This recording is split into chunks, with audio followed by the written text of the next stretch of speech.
9/3/2026 રોજ એસઓજીએ એક જીમ ટ્રેનરો અને સંચાલકોની મિટિંગ લીધેલી અને એ લોકોને વોર્ન કરેલા કે ભાઈ તમે જ્યારે પણ જીમ ટ્રેનર તરીકે કામ કરતા હોય અથવા જીમમાં જતા હોય તો ત્યાં તમારો શિક્ષકનો રોલ હોય છે.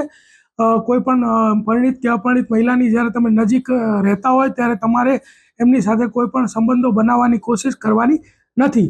તો આ જે વિડીયો સોશિયલ મીડિયામાં વાયરલ થયેલા અને એને જોઈને એક પરિણીત જે વ્યક્તિ છે એ પોતે જ આવી પરિસ્થિતિમાંથી પસાર થઈ રહ્યો, 7 વર્ષથી તેઓ હેરાન થતા હોય તેઓ અમારો સંપર્ક કરતા એમની જે સ્ટોરી અમે જાણી અને એ બાબતની ગઈકાલે પાલ પોલીસ સ્ટેશનમાં એક ફરિયાદ નોંધાઈ છે.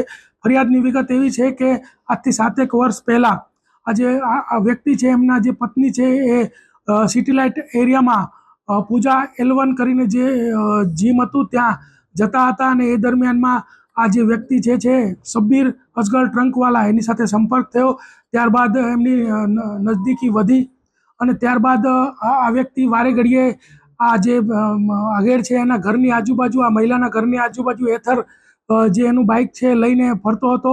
અને આજથી 7 મહિના પહેલાં આ વ્યક્તિએ એમ કીધું કે ભાઈ જો તારી પત્નીના વિડીયોઝ ફોટોઝ પણ મારી પાસે છે અને જો એ વાયરલ ન કરવા હોય તો તારે મને 5 લાખ રૂપિયા આપવા પડશે અને એમ કહીને જતો રહેલો. ત્યારબાદ એ ફરીથી 2.5 મહિના પહેલાં મળેલો ભૂલકા ભવન સ્કૂલ પાસે અને ત્યાં પણ એને જે એની બાઇકની અંદર કાચ રાખેલો એને તોડીને એનો ત્રિકોણ આકારનો કાચનો ટુકડો એના ગળે રાખીને કીધું કે આટલી વાર લાગશે, પહેલાં પૈસા કેમ નથી આપતો અને તારી પત્નીને તો હું મૂકી જ ને એમ કહીને એની પાસેથી 50,000 રૂપિયા લઈ લીધેલા. આ વ્યક્તિ ખૂબ જ ડરી ગયેલો અને એ કંઈ બોલી પણ નહોતો શકતો. અને ત્યારબાદ જ્યારે આ મિટિંગ થઈ અને સોશિયલ મીડિયામાં જે મીડિયા મિત્રોએ અવેરનેસ ફેલાવી અને જોઈ અને આ વ્યક્તિ અમારા સંપર્કમાં આવ્યો અને 308(5)ની 10 વર્ષની સજાનો ગુનો જે છે આ શબ્બીર અસગર ટ્રંકવાલા વિરુદ્ધમાં દાખલ કરવામાં આવ્યો છે.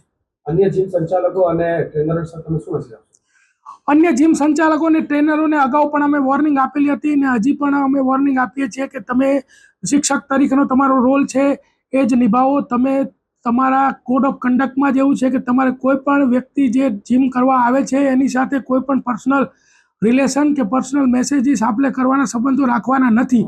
જેને પાલન કરવું એ તમારા માટે પણ હિતકારક છે અને સમાજ માટે પણ હિતકારક છે. વિડીયો વાયરલ કરવાનો એવો કઈ રીતે? જ્યારે આ વ્યક્તિએ પોતાની એને કીધું કે મારી પત્ની, અમારે ઘર કંકાસ થતો હોય, મારી પત્ની છે એની સાથે સંબંધ તું તોડી નાખ, ત્યારે એને કીધું કે મારી પાસે તો અમે બહાર ફરવા ગયા હતા એના ઘણા ફોટા વિડીયોઝ છે અને જો તું 5 લાખ રૂપિયા નહીં આપે તો એ વાયરલ કરીશ, એ રીતે ધમકી આપેલી. કોઈ મહિલા ટ્રેપમાં ફસાઈ હોય તો કઈ રીતે પોલીસનો સંપર્ક? કોઈ મહિલા જો આવી ટ્રેપમાં ફસાઈ હોય તો કોઈ પણ લોકલ પોલીસ સ્ટેશન અથવા તો એસઓજી અથવા તો કોઈ પણ બ્રાન્ચનો સંપર્ક કરશે તો એમને મદદ કરવામાં આવશે, એમને પૂરતી સહાય કરવામાં આવશે અને એમને આ ટ્રેપમાંથી બહાર કાઢવામાં આવશે.